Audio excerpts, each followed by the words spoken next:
acompaña Daniel Silva con Planeta Futuro. ¿Cómo estás, Daniel? Hola, Claudia, muy buenos días. Buenos días. ¿De qué nos vas a hablar hoy? Hoy día vamos a hablar de nuevas investigaciones que están siendo puestas al servicio, puestas en conocimiento de la OMS, del CDC en Estados Unidos, que tiene que ver con una forma de transmisión que había sido quizás subestimada de esta enfermedad, una forma de transmisión de coronavirus que es el aerosol o los aerosoles, que son partículas muy pequeñitas que tú y yo, por ejemplo, ahora mismo estamos generando cuando estamos respirando. Ya, o sea, el contagio por aire. Por aire.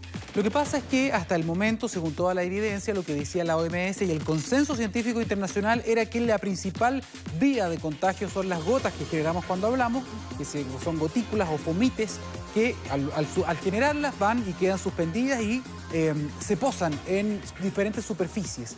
Y esa gotita puede caerte, por ejemplo, en la cara, en los ojos, en la nariz, o tú al tocar alguna de estas superficies contaminadas con estas gotitas y virus, luego te las llevas a las manos, a la boca, a la nariz, ¿no? Eso es la principal forma de contagio que dice la OMS en sus guías respecto de COVID-19. Sin embargo, hay algunos científicos que crecientemente están juntando evidencia para decir por qué no están advirtiendo respecto de la principal, para ellos, forma de contagio, que es el aire. Las partículas que están flotando en el aire, los aerosoles. Para que las personas puedan entender, un aerosol es una partícula muy pequeña que se mantiene flotando y puede estar flotando entre minutos a horas dependiendo de la ventilación de los lugares. Si son lugares cerrados hay mucho peligro, si son lugares abiertos esto se diluye rápidamente en el aire. Lo interesante de esto es, para que usted se haga una idea o un orden de magnitud, un cabello humano, el diámetro de un cabello humano son alrededor de 80 micras. Un virus tiene 0,1 micra, es decir, es muy pequeño y se mantiene flotando en la superficie. ¿Cuánto tiempo? Eso es muy interesante. ¿Y cuánto alcanza? Por ejemplo, si tú estabas hablando ahí, ¿me están llegando tus aerosoles, por ejemplo? Nosotros aquí estamos en un espacio cerrado, es muy probable que parte quizás de mis aerosoles, y eso es lo que asusta un poco, pueda superar los 2 o 3 metros de distancia.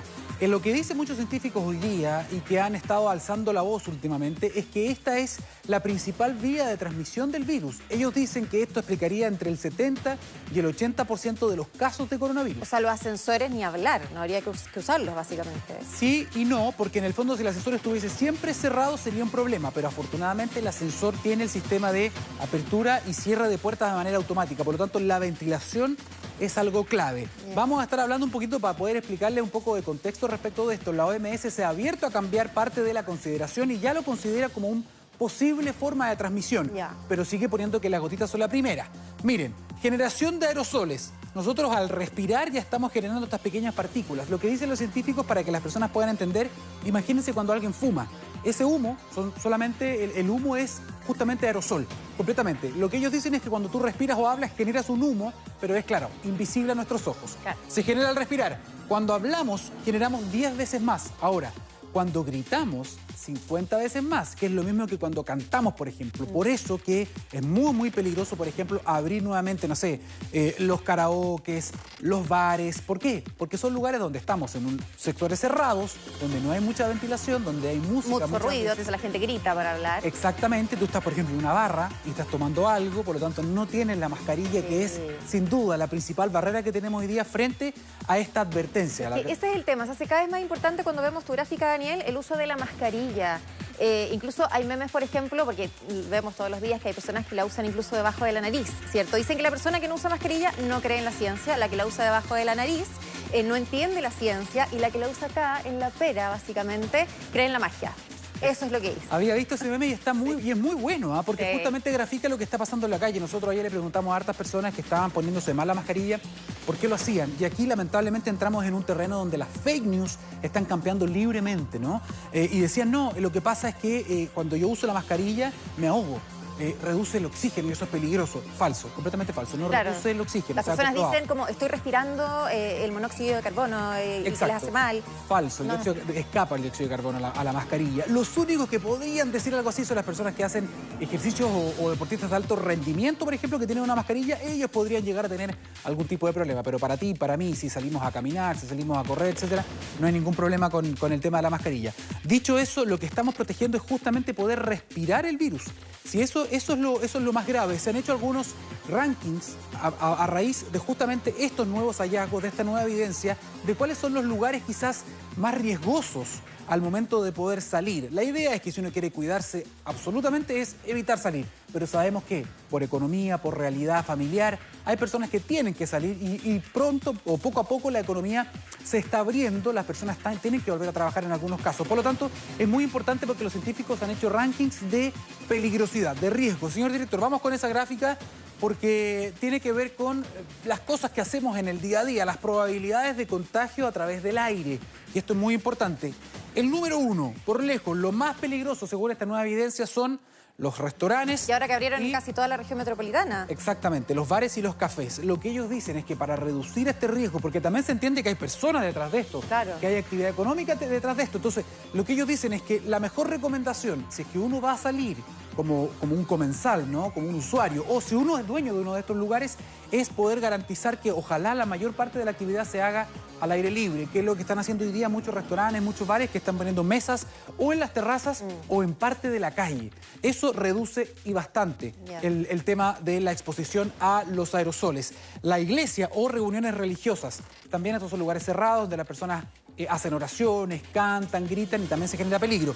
El gimnasio. Son personas que están haciendo ejercicio en lugares cerrados por mínimo media hora, una hora reunidos. O sea, claro, ahora más que los implementos que se tocan en el gimnasio, ahora es por el espacio, por el aire, por el virus en circulación. Y porque además tú jadeas, sí, tú haces claro, ejercicio, expulsas mucho más. Expulsas más partículas y más aerosoles. Reuniones en casa con 10 o menos personas. Esto es muy importante a raíz de lo que pasó justamente en el 18. ¿Te acuerdas que se permitieron las reuniones de 5 o más personas? Y, en último lugar, los centros comerciales. Esto no quiere decir que si usted hace algo de esto, inevitablemente se va a contagiar. No, esto es un ranking que sirve como una guía, un indicio. Dicho eso, es importante que, tal como los restaurantes, los bares o los cafés, por ejemplo, hacerlo al aire libre disminuye harto el riesgo, ¿no? En el caso del gimnasio, reuniones en casa, centros comerciales, hay formas de reducir también el riesgo. La ventilación, muy relevante, cada 10 minutos, cada 30 minutos, cada una hora, ojalá poder abrir alguna puerta, abrir alguna ventana. Lo mismo si va en un colectivo, en un taxi, en el Uber o en la micro, asegurarse que haya una ventilación. En todos estos casos, y esto es un denominador común, Claudia, la mascarilla. O sea, ya vamos a tener que seguir repitiéndolo 20.000 veces, la mascarilla y bien puesta. Porque hemos visto que no solo lo que tú decías, que hay gente que no se tapa la nariz o que no se tapa la boca y la pone aquí en la pera, no. Incluso hay personas que usan bien su mascarilla, se tapa la nariz, se tapan la boca, pero usted lo ha visto a lo mejor que queda un poco suelta por estos lados o quedan algunos pliegues. Por lo tanto, lo que nos explicaba el científico que entrevistamos ayer es que estos virus, estas partículas pequeñitas, logran entrar por esos espacios. Por lo tanto, lo importante es que quede muy bien ceñida a la cara. Tanto para evitar que si yo fuera asintomático o yo estoy enfermo, para que mi virus escape o para respirar el virus o las partículas virales de otra persona. Les dijimos, entrevistamos a un científico muy, muy reputado, uno de los máximos exponentes en el mundo de los aerosoles, que está trabajando en la Universidad de Colorado, en Boulder. Hablamos con él, le preguntamos respecto de esto, ¿cuál fue la primera mirada que nos dio? Mira. Lo que decían, esta es una enfermedad que se transmite por el aire y donde la mayoría de los contagios son por inhalación. Son por partículas que están en el aire y que inhalamos y así nos infectamos, ¿no? Esto es lo que decían y esto es lo correcto, ¿no? Entonces, como alguien decía antes, pues yo diría por lo menos el 75% de los contagios son por esta vía de los aerosoles, ¿no?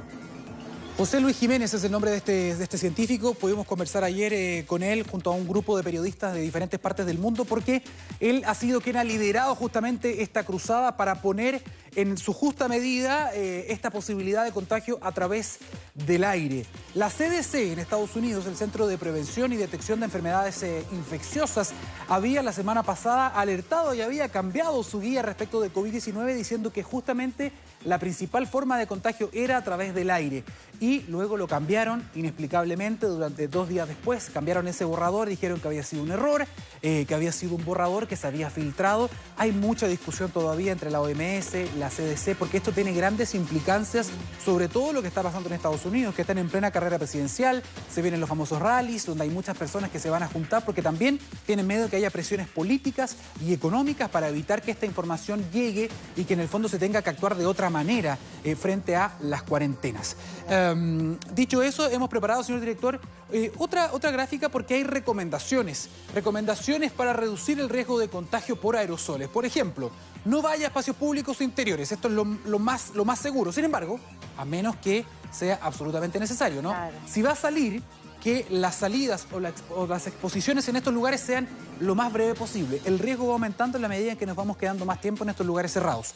Ventilar lo mejor posible con filtros. Hay filtros que se llaman filtros EPA, que son muy caros, por eso que no se han adoptado en todas partes, pero es la mejor solución, según este científico, para poder filtrar el aire. Si no, usemos el aire normal con ventanas o puertas abiertas. Seguimos, señor director, porque tenemos un par de recomendaciones más para los dueños de centros comerciales, escuelas, en las mismas casas. Por ejemplo, siempre use mascarilla, lo hemos dicho ya Claudia varias veces, bien ajustada, no gritar ni cantar. Y esto es clave porque se genera... Me encanta que cada vez que lo dices bajas un poco la voz. Baja un poco la voz porque me acuerdo. Tienes toda la razón. No, y además también para los lugares de trabajo esto también es clave porque se había dicho que el escuchar música a volumen alto aumentaba el contagio. Y claro, no tiene nada que ver con la música, sino que tiene que ver con este punto. Cuando tú tienes en tu trabajo, en algún lugar, música muy elevada o la gente está hablando muy fuerte, pasa que todos tienden a subir el volumen de su voz y por lo tanto aumenta la generación de aerosoles. Nosotros acá en Chile vamos a enfrentar muy pronto, el 25 de octubre, un evento muy importante para nuestra democracia que tiene que ver con el plebiscito. Por lo tanto, todavía hay mucho debate respecto de qué puede pasar, si puede haber, por ejemplo, un mayor número de contagios o no, de qué manera tenemos que evitarlo, cómo podemos minimizar justamente los riesgos. ¿Te acuerdas que se ha dicho que va a ser más seguro que ir al supermercado o igual de seguro que ir a un supermercado? Le preguntamos justamente a este científico de la Universidad de Colorado cuáles son las recomendaciones que él hace considerando que cientos de miles o millones de personas van a salir a votar, a expresar sus deseos ese día. ¿Qué es lo que se tiene que hacer para evitar, para disminuir los riesgos? Estos fueron los consejos que él nos dio. En realidad sí, hacerlo en los patios, ponerlas digamos en la puerta, ¿no? Para que si hace frío, pues o digamos ponerse en un vestíbulo con las ventanas abiertas, allí la mesa electoral y todo el mundo esperando afuera con distancia y que ya solo pueda entrar el que va a votar, que vote y ya que salga y que entre la siguiente persona. O sea, tratar de hacerlo lo más al exterior que se pueda con las condiciones climáticas, ¿no? Hay otro tema también que tú nos decías, hay que usar muy bien la mascarilla, pero también hay personas que usan, por ejemplo, el escudo facial, esta mica, y que creen que con eso están al otro lado. O sea, esta es una cosa abierta por arriba y por abajo. Sí. Claramente eso es un buen elemento de protección, por ejemplo, para los ojos, pero no reemplaza la mascarilla, son complementarios. En ningún caso. Y ese, por ejemplo, ese error común puede deberse justamente a esta poco consenso que existe hoy día entre los entes rectores de la salud mundial, como la OMS, que decían que la principal forma de contacto son las gotículas, que son en el fondo son como proyectiles balísticos. Cuando yo hablo, yo genero una gota de saliva y te tiene que llegar en la cara, por ejemplo, en el ojo, en la nariz o en la boca. Por eso que en ese sentido una barrera física como un escudo facial puede funcionar, sin duda, pero a raíz de esta nueva evidencia, a raíz de los aerosoles, justamente este escudo que tú nos dices, Claudia, que está descubierto arriba y abajo, no serviría absolutamente de nada. Hay que ver cómo va cambiando en el fondo el consenso internacional, el consenso científico, porque lo que están diciendo los científicos ahora que hemos entrevistado es que la principal forma de contagios a través del aire, como fue el sarampión, como fue la varicela, como la tuberculosis, claramente es mucho menos infeccioso, es mucho menos contagioso que esas enfermedades, pero sin duda hay que tomar en consideración este elemento. De todas maneras, muy útil, muy interesante este Planeta Futuro. Muchas gracias, Daniel. Buenos que días, tengas un buen día. Chao, chao. Hacemos una pausa, ya volvemos con más informaciones en Mega Noticias Alerta.